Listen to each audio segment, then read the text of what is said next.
Hello everyone and welcome to Running Maryland's The Runaround, brought to you by Halliburton Sports, here on 1300 AM, ESPN's home for Baltimore East ESPN Radio. I'm your co-host, Greg Jubb, alongside Brad Jager here in the studio. Brad, we got a show for runners now. I mean, what can they expect as listeners to the show? Well, probably more slip-ups, just like that last one, Greg. That's my first one. It's to be expected. What we're going to try to do is give runners a little bit more notoriety around town. I can only hear so much about the Ravens and the Orioles, and the runners deserve a little bit of attention too. It's the largest participation sport anywhere in the country, and we're going to be the only show right now in the country doing basically endurance sports. I mean, that's the thing. Anyone can lace up and run, and there's nothing dedicated to it. So that's why we're doing the show. And it's really not just for runners. Track athletes, endurance athletes, we've got something for you out there. And as always, check out runningmaryland.com. We have all the latest photos, results, news, and videos from events around the area. And then, not only that, we've got an event management company as well, so we can put on races for you, Brad. We've been doing it for about 20 years now, putting on some of the largest triathlons, duathlons, and road races up and down the East Coast. We've just gotten back into it very recently this past year. So there's a lot of different ways to go out and get race management firms, and we're probably one of the best out there. How many other race management firms can get you on the radio and promote your event for you? That's right. If you're interested in putting on a race with us at Running Maryland, we'll talk about it here on the Runaround. Pretty unique. And not only that, we are an event management company and an event coverage company as well. So that way we can cover your races with video and all that, so we can put together some nice little photos, We videos. were 14 hours at Montgomery Invitational this past weekend, and another 14 hours putting up videos and photos overnight on Saturday night into Sunday. Right, and let's talk about that a little bit. Let's do a little bit of a race recap from the past week. The Montgomery County Invite.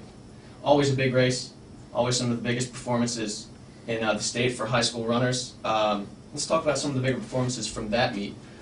Ellie Gonzalez in the women's mile. The Millrose Mile, it was a qualifier for the Millrose Games Mile up in New York this year. She was probably the favorite going into the race, even she's run a 4:57 and a 5-minute flat on the Essex Community College floor, which is a 10-lap to the mile track. She took the lead early in the race, kept it until the last lap when the girl from Mountain View decided she was going to try to pass her. Ellie didn't give it up. Coming off the last turn, she dove at the finish line, which nobody really expected, to win by 0.11 seconds in 5:02. And you kind of had to be there to see it. I mean, not only did the girl from Mountain View pass her, but blocked her. She couldn't really pass on the inside in lane 1, so she had to make a move to the outside of lane 2 and just duck and dove. This girl has some heart. And you got to see her run. It's really something else. She's only a sophomore, has already registered under 5 minutes for the mile. That's something else. Last year as a freshman, she ran 4:56 and broke 11 minutes also for the 2-mile outdoors. Right, and that's all the more impressive that she can break 5 minutes indoors this early. Alexis Franklin from Old Mill High School, 8.17 seconds in the 55-meter hurdles, beating an all-star team from Maryland NDC. That's the #1 time in the country. And she's just rounding herself back into shape also. She didn't run during the fall. Her coach said that she did work at Chick-fil-A a lot so she's probably put on a couple extra pounds during the fall season, and she's still rounding back into shape. You can see when she was in the 500, she's still suffering a little bit that last 100 meters, but towards the end of the year, she'll be one of the best in the country. Yeah, I mean, it's still early too, so we'll be seeing some bigger and better things from her. I can't say this name either. Yeah. Mobalaji Atakan from Duval High School. 18.9. 18.9 in the long jump. I mean, once again, it's early. So we're seeing some big performances. Maybe it's just something about this meet that brings out the best in people. But I mean, it's also indoor track, so people aren't having the ability to go outside and practice long jumping, and they're on their outdoor tracks. They have to stay inside, so kind of be a little creative with how you work on the long jump. And especially lately, I mean, I know it was a bit delayed for the winter season, but it's getting cold now. Right. So it's tougher to train for those events. Antonella Taylor of Bowie High School, 46 feet 9 inches in the shot put. Once again, #1 in the country. We're seeing a lot of big performances from Maryland athletes. 4-foot PR that day. Took everybody by surprise. Her father came up to us and said, "I can't believe she threw this far." And we interviewed her after the race, so you can see that on runningmaryland.com. Finally, Michael Francis of Digital Harbor High School, another good long jump performance, 21:10. Like you said, it's cold out there, it's tough to train for these events. Big jump. Over in New York, at the New York Armory this weekend too, a lot of Maryland teams went up there to compete. Some of our best sprinters went up there. First one was Tavon Jacobs of Suitland, second in the 200 21.64. That's also off a #1 time in the 300 already at 34.58 this season. And his main competition is Champ Hayes from Wise High School, who won the 400 up there at 48.50. 48.5. Early in the season on that bank track. And #1 in the country in the 500 at 105.43. I mean, these are FAT times. These are fully automatic. So these are quick. Not a split, people. This is fully automatic. So that is smoking. One of the best stories about Jacobs and Hayes is even though they run on different teams during the high school season, during the outdoor track season, they run for the same team in D.C. So we're going to be doing a story on them on runningmaryland.com later this season about that little dichotomy there. Very cool. Also, DeAndre Eccles, Potomac High School.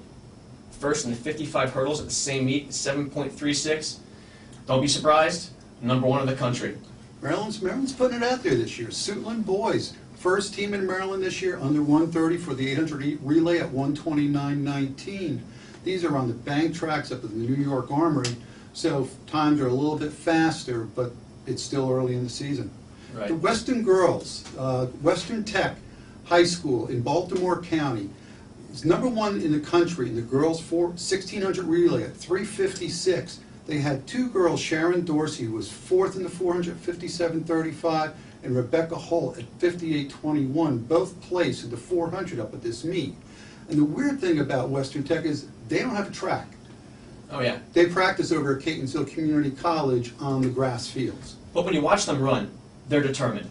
That team really pulled a solid relay together. I mean, 3:56 this early. If they ran that outdoors, breaking 4 minutes in a 4x400 for the girls is something else. Their coach, Cedric Elliott, who's done an amazing job, was a great runner here in Baltimore County a couple of years ago, and also writes for us at runningmaryland.com. He's done an amazing job at keeping that team motivated without a track and not being able to run on the inside at Western High School either. So. And moving on to something a little more local, the MVALs, the championships, the Monocacy Valley Athletic League championships. Braden Brooding of Linganore High School running a 9:38.1 3,200 meter on a track that's really not that great. That's a fast time. It's a fast time. He also won by 25 seconds, so he had a tough time first getting out there and running it by himself. He came back from, in cross country, a pretty bad shin splints and worked hard towards the end of the season, and by the end of the year was the runner of the year in cross country at Maryland High School, cross country. So. A Foot Locker finalist. Right. You know, just a tough runner. I mean, she's already dropped a 3,200 under 11 minutes this year, but she came to the MVALs pretty, I'm sure, running away with it. 5:10.9 in the mile and an 11:08.1 in the 2 mile. I mean, what are we going to see from her this year, do you think? I mean, she is just one of the best runners that Maryland has ever seen. I would have liked to seen her at Montgomery Invite to run in that Milrose Mile to see what she could do against some competition. My only thing with Hannah is that I'd love to see her go outside her comfort zone and running up in Hagerstown and trying to run against some of the best competition. Now, she might have done a little bit better at Foot Locker had she that experience about having to go out fast and not always be the pace setter. Right, and I'm sure we'll see her in some kind of competitive meets like nationals this year, but for the most part, she does run low-key meets. But until we see her in something more competitive, we may never see her running the times that she's really capable of. Emma King of Oakdale High School, 11.6 in the pole vault. She could take on some of the guys in Maryland. I mean, that's something else. She started out at Thomas Johnson High School, and when Oakdale was opened up, she was in the area of Oakdale High School, so she had to move over. And she keeps improving. At 11.6 indoors this early at Hagerstown, who has an excellent pole vault clinics out there for the kids out in that region. She could be over 13 feet. Remember, the state record is only 12'2" by Megan Wall of Delaney High School. Yeah, 13 feet. I mean, that'll get you looks for some colleges for guys. I mean, we'll be seeing some bigger and better things from her beyond high school. And Hannah Stone from Catoctin High School, who jumped 5'8" earlier this year at Essex Community College, also took the high jump there at the MVALs at 5'6" this year. So, and Hannah's not an incredibly tall girl either. So to see her go over 5'8", perfect form in the high jump and that's what it takes. It makes it all the more impressive. And need we say it? the #1 jump in the country this Yes, year. yeah. I'm telling you, it's something else. There's something about Maryland and DC track this year.